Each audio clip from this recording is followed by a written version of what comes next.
Hey everyone, Ridden here, and thank you for coming. And tonight we're going to be taking a deeper look at the latest Marvel extravaganza to drop on Disney+. Here are my thoughts on episode 1 of Moon Knight.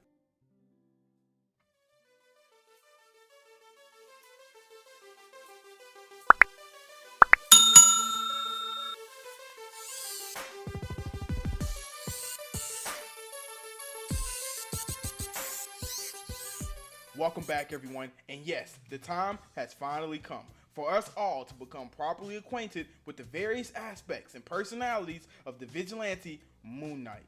Leading up to this debut, my expectations have continued to increase by the day, knowing that in the hands of performers of the caliber of Oscar Isaac and Ethan Hawke, this show should meet and well surpass any and all bars set before it.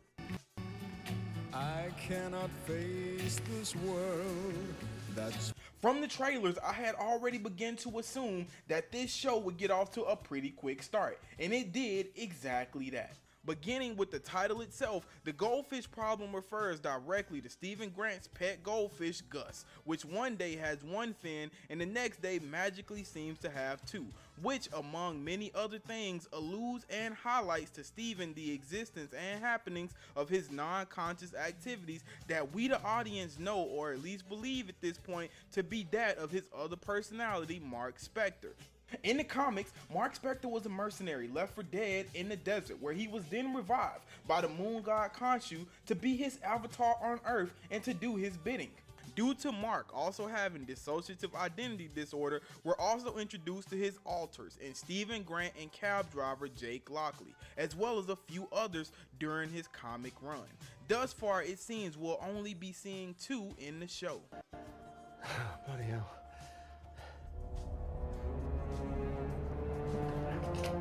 I also absolutely love the way they chose to open the episode with Ethan Hawke's Arthur Harrow character.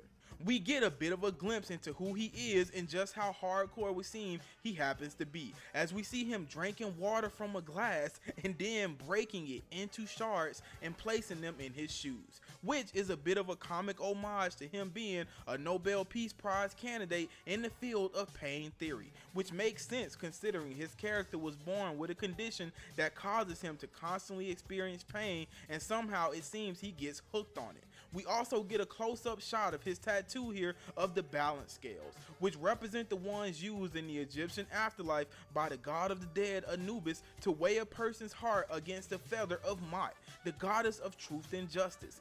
Ammit lived near the scales of justice in Duat, the Egyptian underworld. In the Hall of Two Truths where this took place, if the heart of a person was judged to be not pure, Ammit would devour it, and the person undergoing judgment was not allowed to continue their voyage towards Osiris and immortality. Once Ammit swallowed the heart, the soul was believed to become restless forever. We see something similar to this in the later scene where the old woman collapses dead in front of Arthur, drained of all color, having been judged not for what she had already done, but maybe for something she had yet to even do.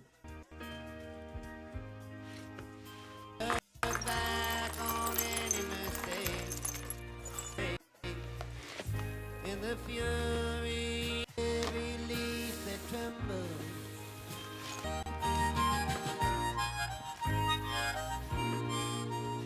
The episode went just about how you would expect for a first episode to go, really throwing us head first into the life of our main characters, or at least one of them. Stephen Grant is clearly a troubled man living alone, sleeping chained to his bed with his door taped. And when he wakes, we see one of the coolest small details to me of the episode, that being the sand that is all around his bed. Oscar Isaac absolutely bodies this role, because in every instance we see him in, I 100% found myself believing his performance. I love the way that the audience was allowed to basically share in the confusion with Stephen Grant the entire episode, because we too don't really know what is going on with him. We see Gus at the beginning here with the one fin, but later when he appears again, he has two, leading Stephen to further investigate, of course, all the way back to the pet store, where like in other places we come to find out he's been there somehow but doesn't quite remember it. This is one of many things that begins to further unravel to Stephen the mystery of what's going on with him, which we of course eventually find out has something to do with Marc, his other personality.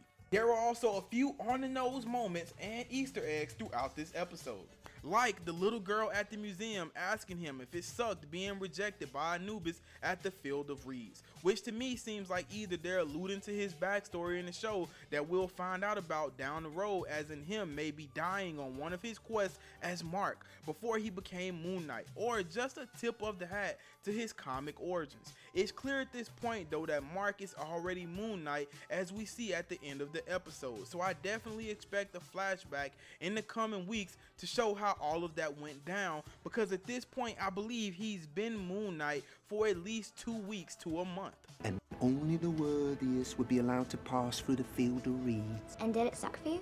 Getting rejected from the Field of Reeds? Also, another cool tidbit here is that the QR code shown in the museum actually opens to a free digital edition of Moon Knight's first ever appearance in Marvel Comics in 1975's Werewolf by Night issue number 32. The interactions throughout from the beginning up until we see Steven awake in the field really help us to further understand his predicament. He's clearly very underappreciated at work, but seems to genuinely love what he does. I like the romantic aspect even, as I genuinely found myself feeling bad for him when we see how excited he gets to be going out on a date he didn't even know he had planned, to only be left alone after finding out he stood her up and blanked out for another couple of days.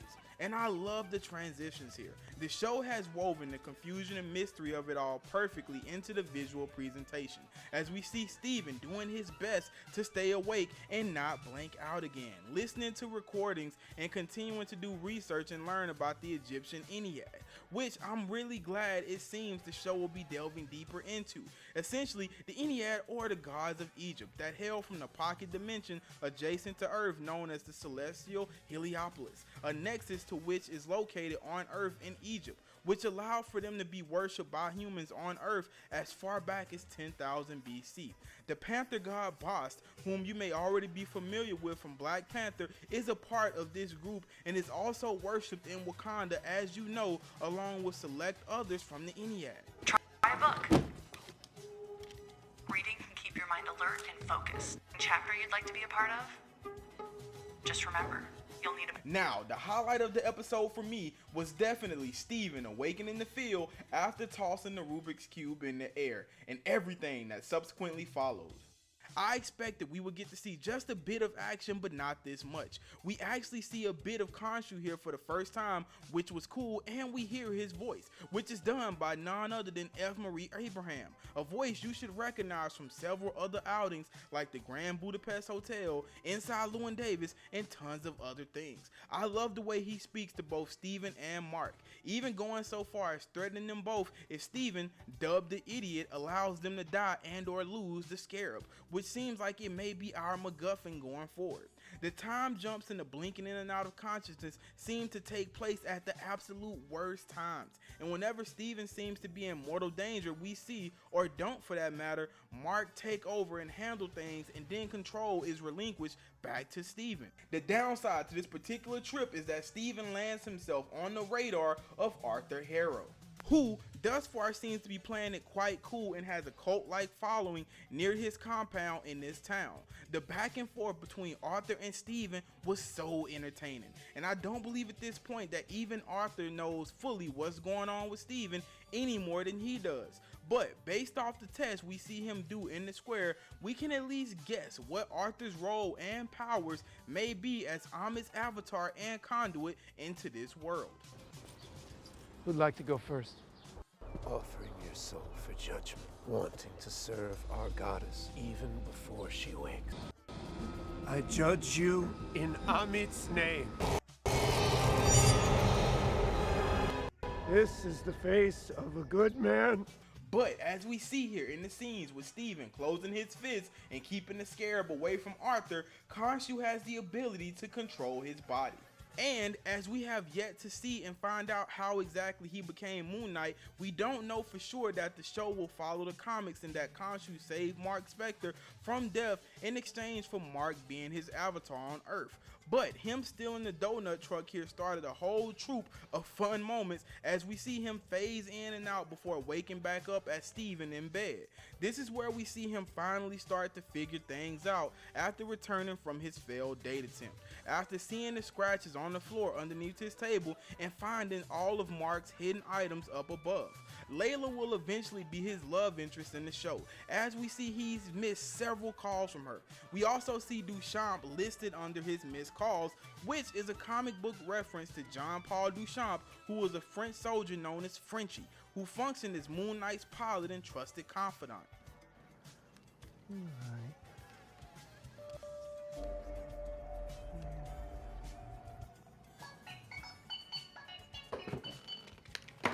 Yeah.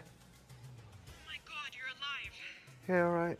I'm really looking forward to finally getting to meet the Layla character. It would seem she is a mixture of different people from the comics and should be a conduit through which for us to learn more about Marc and his adventures. I love how she called out Steven's terrible British accent as well. So I'm not sure if she's going to just pop up next episode on him in Britain or if we'll meet her through a flashback first. And we actually get to see Konshu in full during the elevator bit here with the older lady, as the show plays a bit of horror.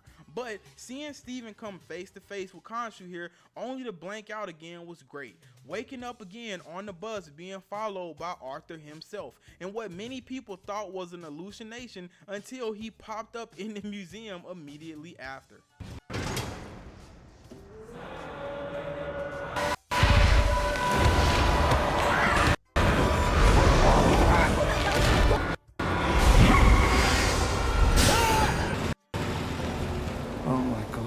He's real. The final standoff here in the museum was also very informative, confirming for us that Arthur is in fact Amit's avatar. All of this also allowed for the cool scene when Arthur tries to weigh Steven against the scales and they just won't stop, telling him he has chaos inside of himself, which makes sense as technically he's already died if that's the angle they end up taking.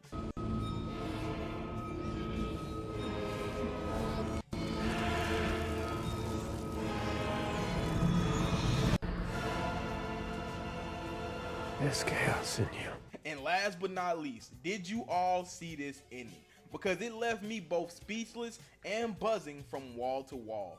The camera work here was sick, and everything about how this scene was shot just made it pop to me. Steven gets chased all over the place to close out this episode. We see Steven finally relinquish control to Marc right before the jackal dog bursts through the door and overtakes him. And then we're immediately thrown back out into the hallway where we can see chaos erupting from the bathroom. This to me was so awesome because we see the kitchen sink come flying out and you expect to see our character getting torn to shreds because you barely see his transformation begin before he was overtaken. But that is not the case. We instead see the monster trying to flee and scramble and get away, at which he fails because he's pulled back into the room by none other than Moon Knight, and we finally get the full costume reveal that we've been seeing bits and pieces of in the trailers and television spots leading up to this point. Again, I love this so much. For me, it tells us everything we need to know about Moon Knight and Marc Spector and their capacity for violence, because this was brutal in the best way possible. And it continues to build upon the mystery of this character and the show as a whole. And did anyone pick up on the fact that at no point did Steven ever actually reach his mom? I actually think we'll find out later that all he ever does is leave voicemails for her and that she isn't real, because I found it odd that the show took the time to acknowledge it more than once. In closing, this first episode of Moon Knight was awesome. It did everything I believe it needed to and more. I am so incredibly excited for what all this show has to give us going forward and to see the story unfold as to how Moon Knight and Steven and Marc and Konshu all relate and just what Ethan Hawke's character will have to offer. I will of course be continuing to cover all interesting works of theatrical content from the likes of Marvel, DC, and Star Wars, and films from all walks of life that I have the pleasure of watching. And if you feel so inclined, I would love to have you back here week in and week out to continue to cover it all with us. Again, guys, be sure to like, comment, and subscribe, and click that bell for notifications if you've enjoyed our content here tonight. Jump down in the comments and let me know your thoughts. And while you're at it, be sure to check out some of the other content here on the channel. All of the necessary links are listed here below for you to keep up with the coming content and shareables. Please be sure to follow me on all social media platforms, or just the one you use most frequently. We are slowly but surely building a community here, and I would personally love for you to be a part of that. And last but not least, we have a merch store. So whether you see something you like or just simply want to support the channel, head on over to our shop and grab something, or grab everything. But again, thank you so much, guys and gals, for visiting here with us today. I really appreciate each and every viewing minute of your time you've given us. There's loads of content we'll be sending your way, so I'll be seeing you. But for now, be blessed. And it was written.